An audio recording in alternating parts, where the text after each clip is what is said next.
ស្រឡាញ់អ្នកងួតមួយចិត្តខ្លាំងព្រោះគេមិនឆ្លើយក៏នៅគីវងស្នេហាដែលទុកពេញបេះដូងរៀងរាល់ថ្ងៃជាសន្យាសូមអ្វីតែស្នេហាពិតមនុស្សជាច្រើនទើបទៅរកភាពសប្បាយបងវិញនៅស្ងៀមថាចិត្តមួយស្មងទោះពេលឃើញគេបនយល់អារម្មណ៍ក៏នៅសង្ឃឹមថាស្នេហានេះនឹងត្រូវតនឡាយចិត្តស្មងមិនអស់សង្ឃឹមងារពេលណាបើស្រឡាញ់ពិតកុំបោកមួយនាទីថ្ងៃណាមកដល់យ៉ាងនឹងយល់ពីបេះដូងស្រឡាញ់មិនដើម្បីបែរតែដើម្បីជីវិតបងចូលចិត្តស្នេហាដែលមានការគោរពមិនសូវបន្ដូចគេតែស្មោះដោយអារម្មណ៍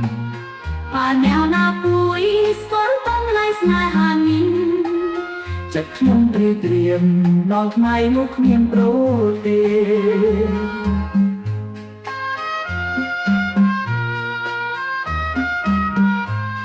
ជាច្រើនទើបទៅរកភាពសប្បាយបងវិញនៅស្ងៀមថាចិត្តមួយស្មងទោះពេលឃើញគេមិនតន់យល់អារម្មណ៍ក៏នៅសង្ឃឹមថាស្នេហានេះនឹងត្រូវតនឡាយ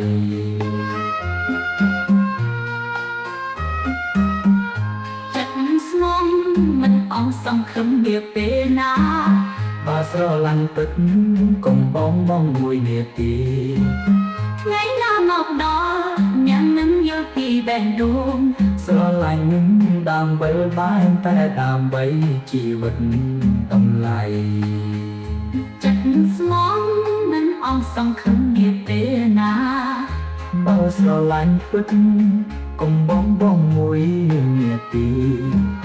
ថ្ងៃណាមកដល់ខ្ញុំនឹងយល់ពីបេះដូងស្រឡាញ់មិនដើម្បីបានតែដើម្បីជីវិតវិតនៅទេ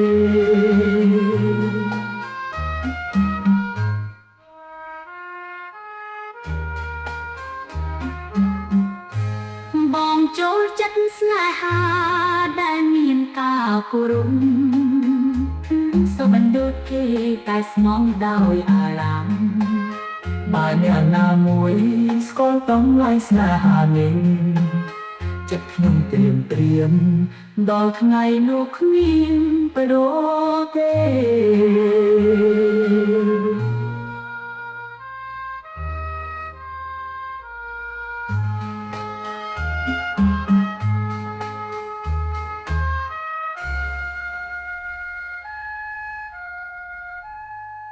បងចូលចិត្តស្នេហាតែមានការគោរពមិនសូវបន្ដូចគេតែស្មងដោយអារម្មណ៍បានយ៉ាងណាមួយស្គាល់តំលៃស្នេហានេះចិត្តខ្ញុំត្រៀមដល់ថ្ងៃនោះគ្មានប្រទេ